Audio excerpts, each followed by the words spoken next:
Hello, friends. I'm Sarah from Dandelion Seeds Positive Parenting, and I'm going to talk to you today about discussing really hard topics with children, such as the recent fires that happened around Boulder County, Colorado, but certainly this could apply to other tragedies as well. So know that if you have recently faced something that you previously thought unthinkable, know that you are in my prayers and in my heart, and I am just going to do everything I can to support you. So let me know what you need, and I will do my best to be here for you. In the meantime, let me give you some tools and some strategies to help you support your children, because as you know, this can be very traumatic for them. In many cases, children who were one moment just fine, playing at home, life was grand, all of a sudden were told to evacuate, to leave their homes, possibly never to return. This, of course, can be completely jarring for their nervous systems. And in the cases of the recent fire here in Colorado, some of these children will never get to go back to their homes. Their homes have been lost. So first thing we need to do, and I've got some notes here in front of me that I will reference because I wanted to make sure to give you as many tips as I could think of this morning before I recorded this video. But the first thing that we want our children to do is to feel safe. If, God willing, they're still healthy, their bodies are still safe, we want them to feel a sense of safety in their bodies. So oftentimes when tragedy strikes, people talk about all the things that are going on around them. They talk about the damage, they talk about, oh, look, this tree is still standing, this is all great, we're going to be all right. Look who, I'm okay, your family's okay, your pets are okay. All of these things are important, but children are by design self-centered. They are supposed to be self-centered. They are designed to be that way.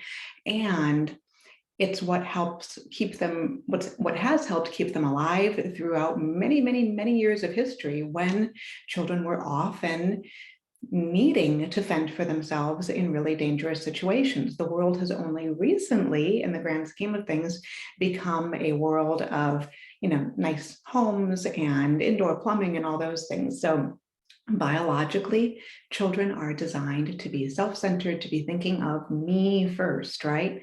So naturally, when they are met with a tragedy, when they are met with danger, they need to know above and beyond anything else that they are safe. So for starters, don't make it about all the stuff around them. Don't make it about the tragedy. Don't make it about the safety for other people. Don't make it about anything that is external to them. You want to create a sense of safety within them. Well, first of all, how do you do this? A couple of ways. Number one, you tell them you are safe. Your body is safe. You've got all 10 fingers, all 10 toes, you've got your heart, you've got all your body parts. You are physically safe. And in doing that, I encourage you, if they are open to physical touch, make sure you hug them and hold them tightly. There's actually some brain science to why hugging and holding can be so comforting to the nervous system.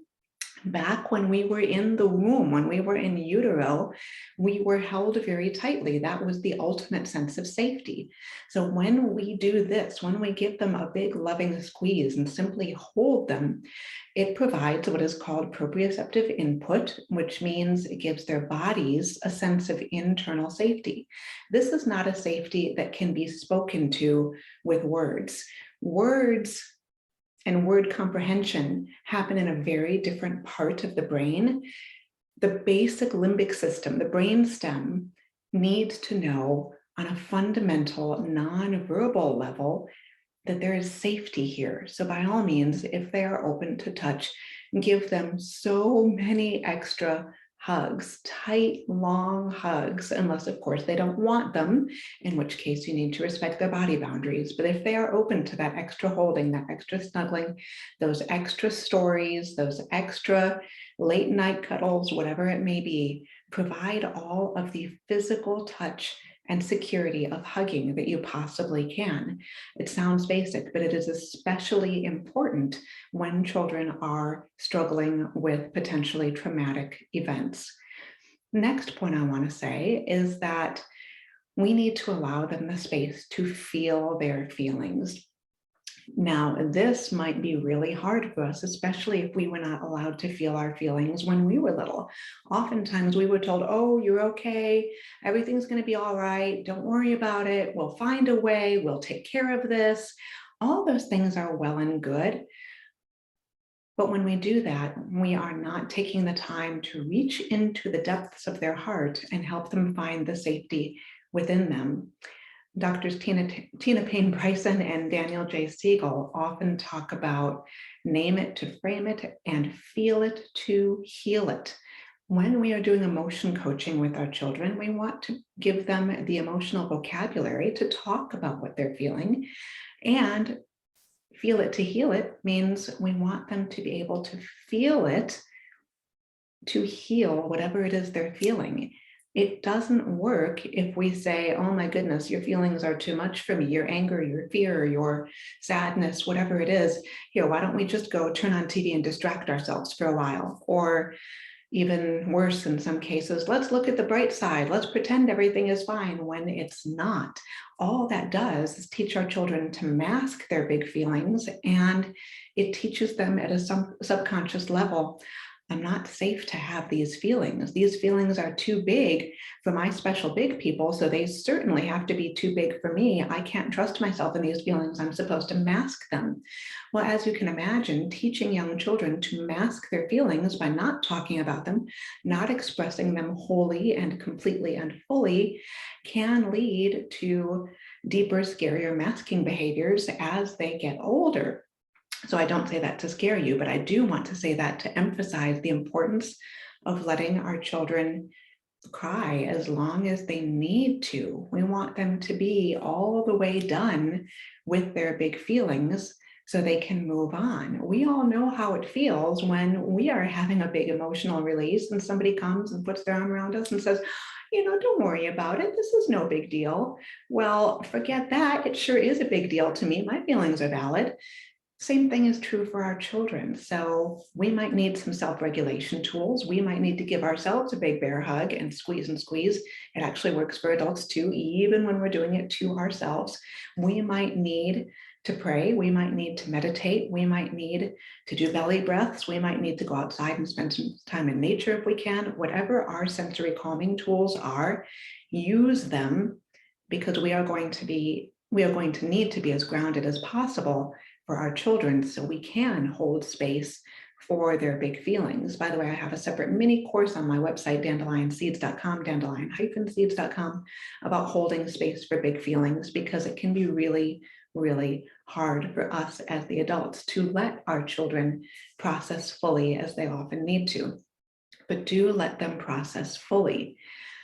When should you offer a distraction? Sometimes a distraction can be helpful if the child is ruminating.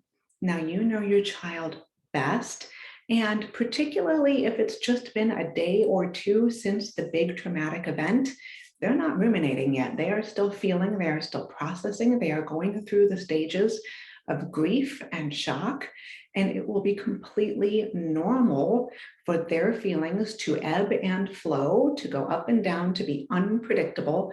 Their unpredictability is very predictable. I want you to know this. If your child seems like, oh my goodness, they're totally fine, they really don't seem to be reacting to this big, awful situation, hold on, just wait for it, because it probably is coming. They might just be in so much shock that they haven't expressed it yet. So don't be surprised if later it comes out. Likewise, if they have started to express their big feelings and they are mad and sad and screaming and scared and all these things, and then all of a sudden they seem like, okay, they're totally fine again, wait for it. It will probably escalate again, and this can be completely normal. Now, when does rumination start? When should you be concerned? Well, there's no magical date that I can point you to. It's not X number of hours or days or weeks. It's not like that. But if you notice your child having repeated dark thoughts over a longer period of time than seems normal given the circumstances. And I realize there is no normal right now. But if your child seems to be struggling especially much, then you might want to say, let's find some sensory calming tools for you. Now, I don't recommend things like, oh, go watch TV or go do this, totally distracting thing. I recommend focusing on their sensory calming tools. What are they? Perhaps you will get a piece of paper and a pen, and I'm a visual person, so I'm going to do this, even though I know you know what a pen looks like. You might say, you know what, let's sit down for a while. Let's draw together.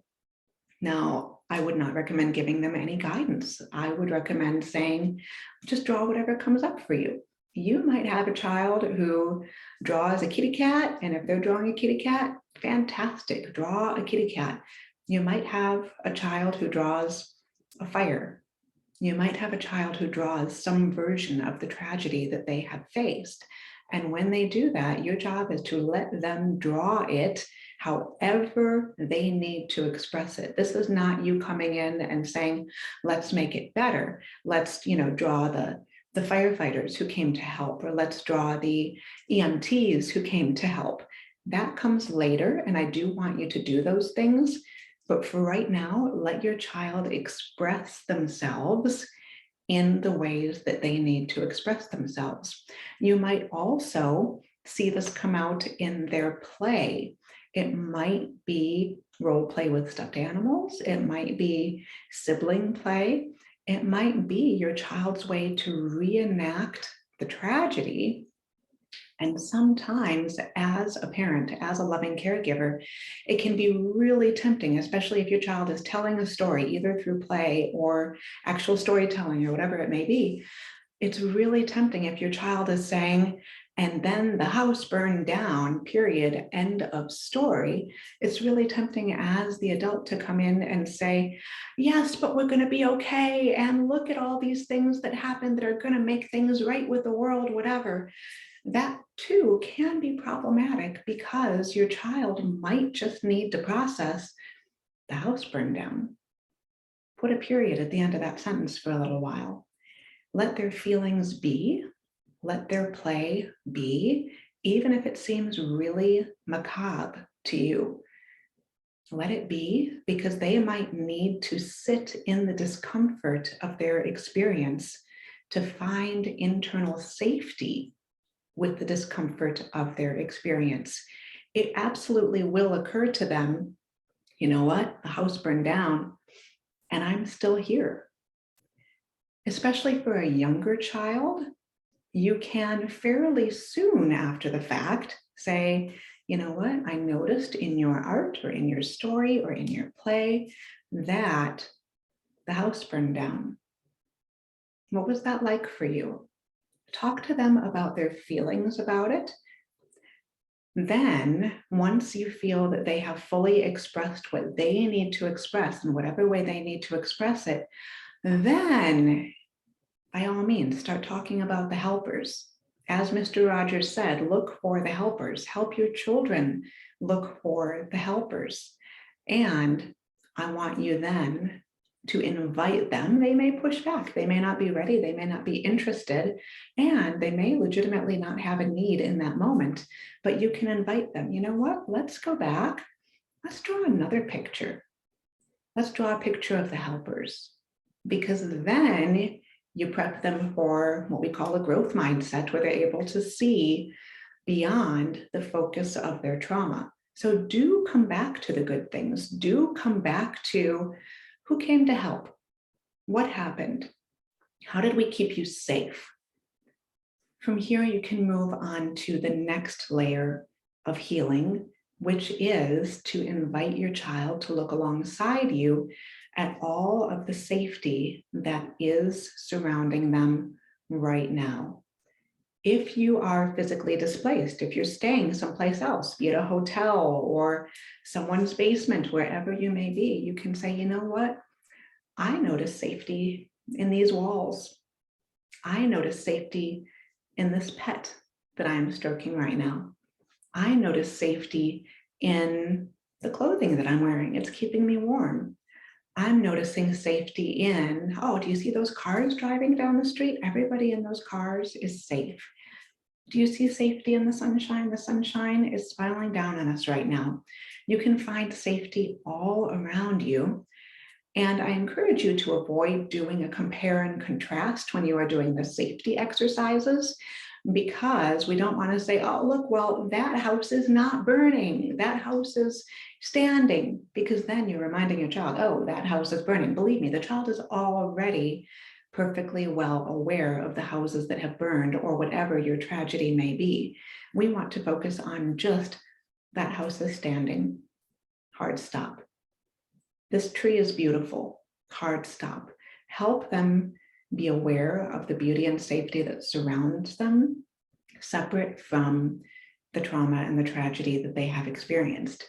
Now, many of you may be saying, what about my child who does not want to name emotions, does not want me naming their emotions? Totally normal, especially for younger children. They often don't like being told, oh, you're really mad right now, or you're really scared, or whatever. It can be helpful to try. So by all means, try naming their feelings and see if you're right about them. They will often tell you if you're not.